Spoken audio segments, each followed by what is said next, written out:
Hi, and this is George, and I'm going to continue with my Swatchtober, which is my version of Inktober, but instead of all ink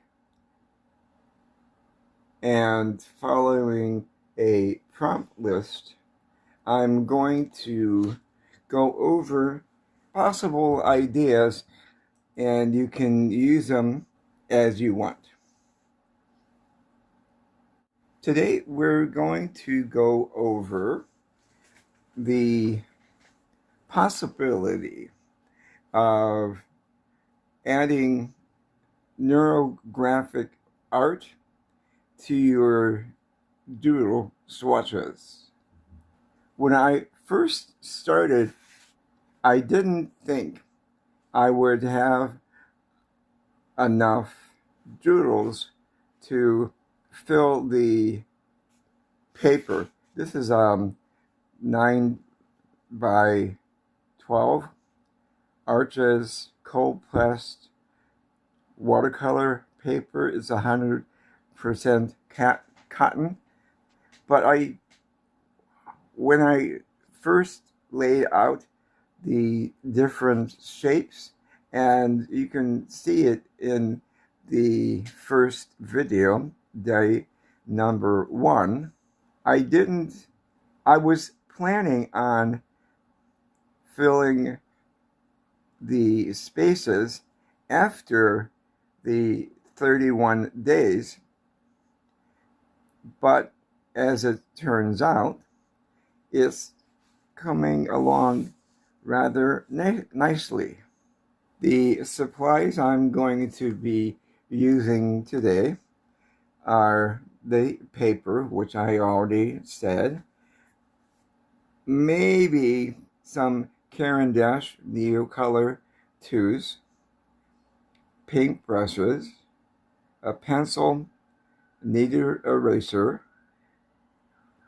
my water, paper towels, and a heat tool, and of course my trusted Staedtler 8 pigment liner.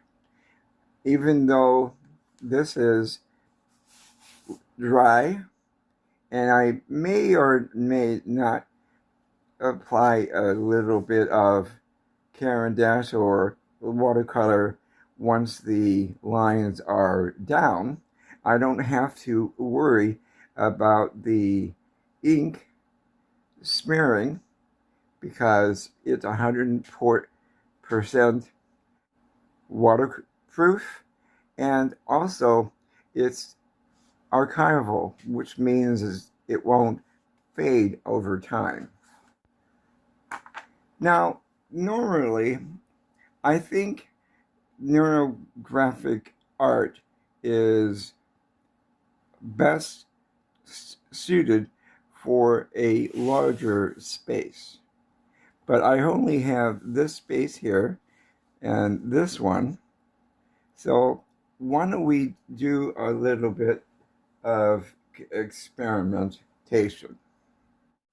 I mean, I've been playing around with neurographic art for a while, and I have a couple of videos on my channel going over them. A link will be in the description, so if you're interested, you can check them out. Okay, I'm going to probably totally mess up the doodle here, but that's okay.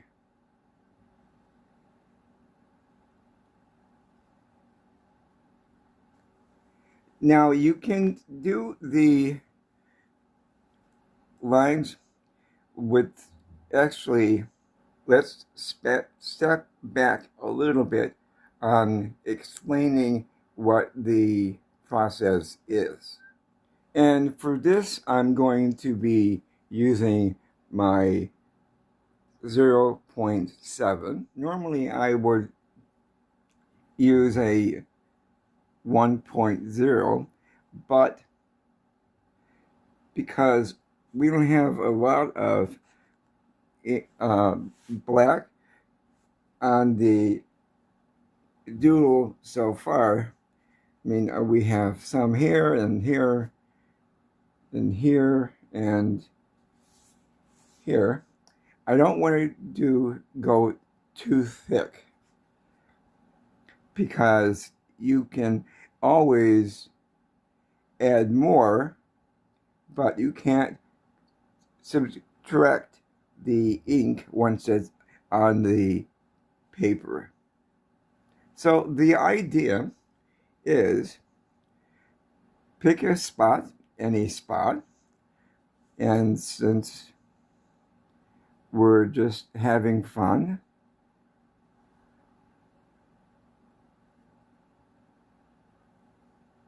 have some wavy lines.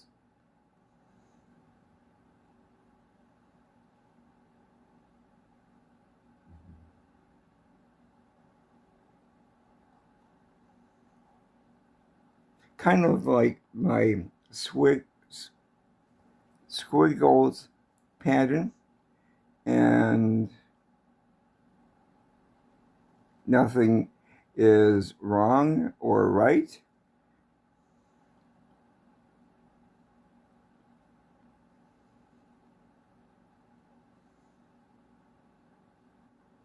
Now you can start with the pencil first if you want, but I like to start out with doing the lines and shapes if I want to include shapes in ink. Now, as far as I'm aware, there are no other than the lines you do initially and the rounding out. And basically, the rounding out is whenever there is a meeting of one or two lines, you round out the corners. And over time, it reminds me of the neurons of the brain. So it's very organic in nature.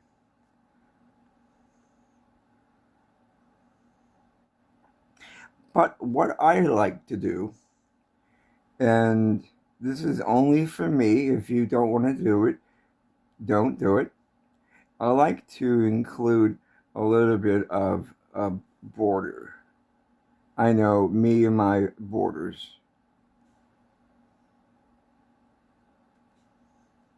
But what happens is now I have created a corner here, down here, here, and again, I'm just rounding out.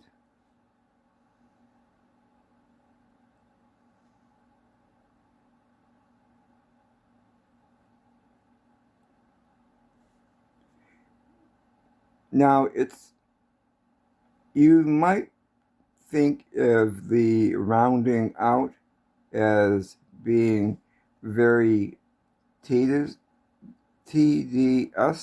but it's really not. Once you get into the flow, it's very relaxing because it's repetitive. You're doing the same things over and over.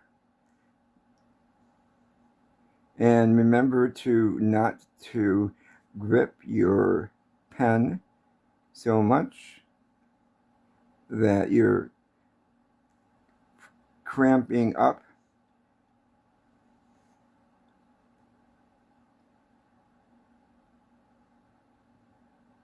And you can add stuff like here. Again, I think, I don't know, but I think the adding lines when you're after you did the main lines is kind of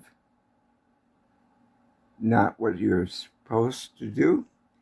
But as I've said before, it's your piece of art and you can do whatever you want. And if you make a mistake, nobody will ever know because I'm not going to tell them, and you aren't either.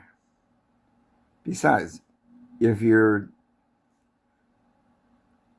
just having fun in your sketchbook, you're the only one who has to see it.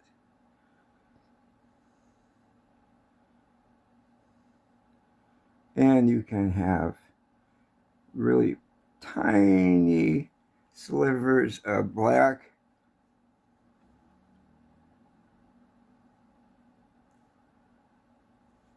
or wide, but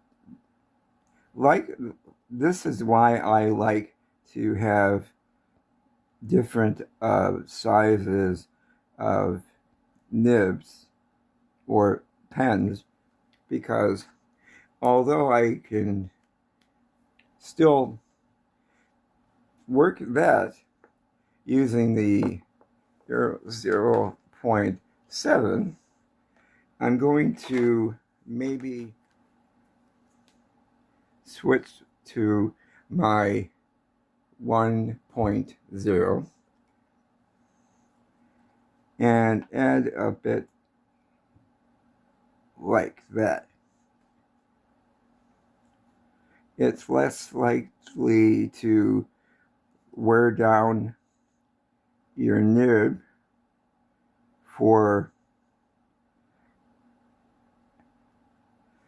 although the paper is kind of smooth, there is still a little bit of tooth, and your pens over time will get a little bit dull and won't be as fine as you want. So I'm going back with my 0.7 to draw in my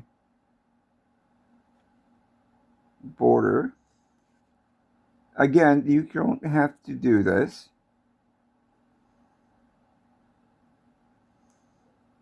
but I like the looks. Another thing is optional.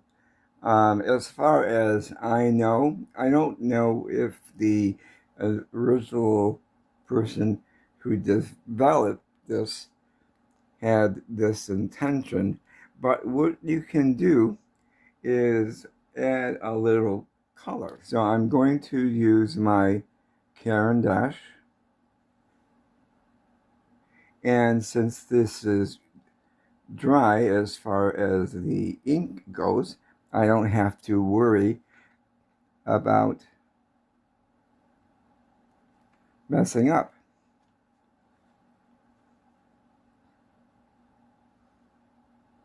And like watercolor, you can spread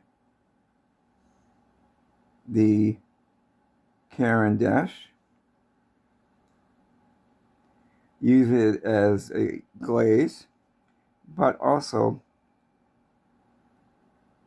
treat it as a wash.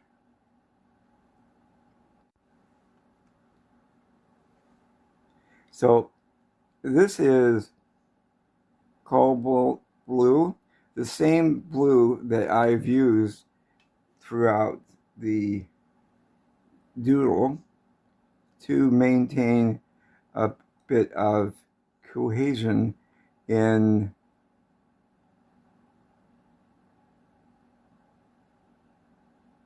the overall doodle.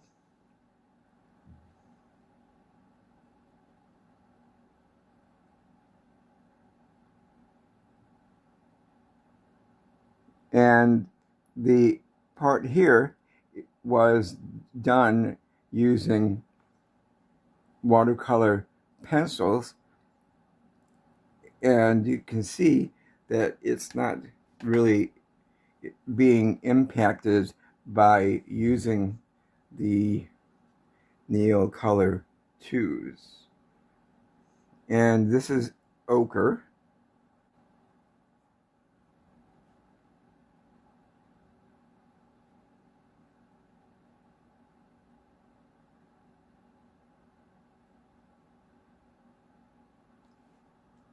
Doing a bit of a white light wash.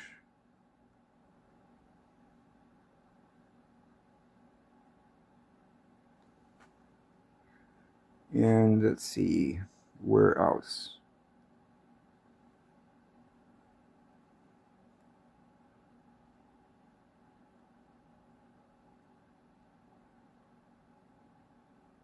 And as with the blue,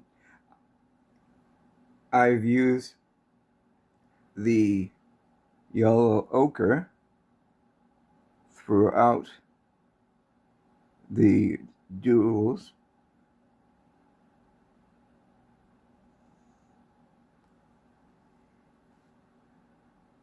And one more, because I like the number 3. It balances out for me.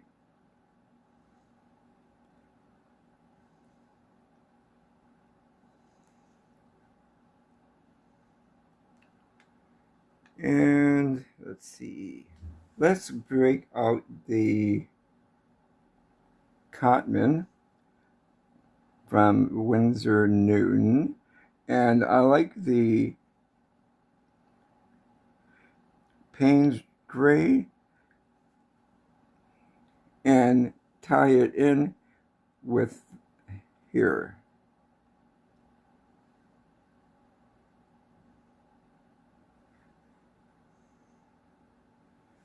The more variety you have going on, and a little bit of indigo, but the more variety you have, your art, I think it adds some interest. You just have to decide how much variety you are going to use.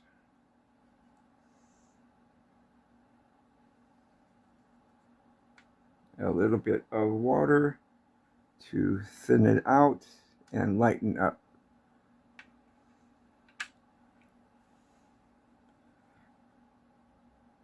And again, this is all up to you. Just have fun in your experimentation and see what works for you. But I would suggest that you give your new techniques at least 3-5 chances. And remember, the watercolor as well as the Neocolor 2s will dry lighter. So don't freak out with the intensity that you're achieving.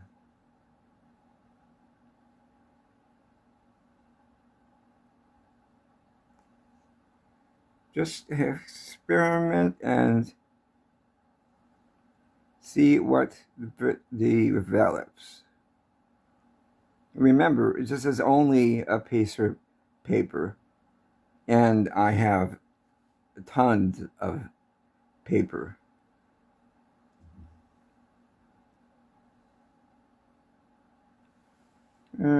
One more. Why not? But yeah.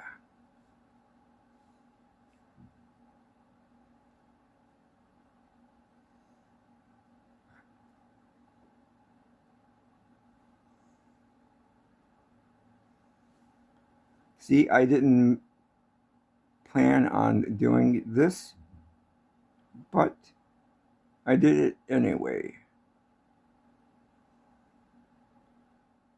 So how you like it? I kind of like the neurographic patterns that I have in here and extending it out like that. I don't think it's distracts from the area here. I don't know if I'm going to change it further, but if I do, it's going to be okay. There are no mistakes in art. It's just a series of learning experience. And if you like something, the way it looks, experiment and alter it to suit your own style. After all, you wouldn't be the first artist who incorporated something that another artist created, just like that artist recreated something from another artist. So, remember to VOTE and be kind to yourself, be kind to others, and be creative and experiment. I will see you in the next video. For now, bye.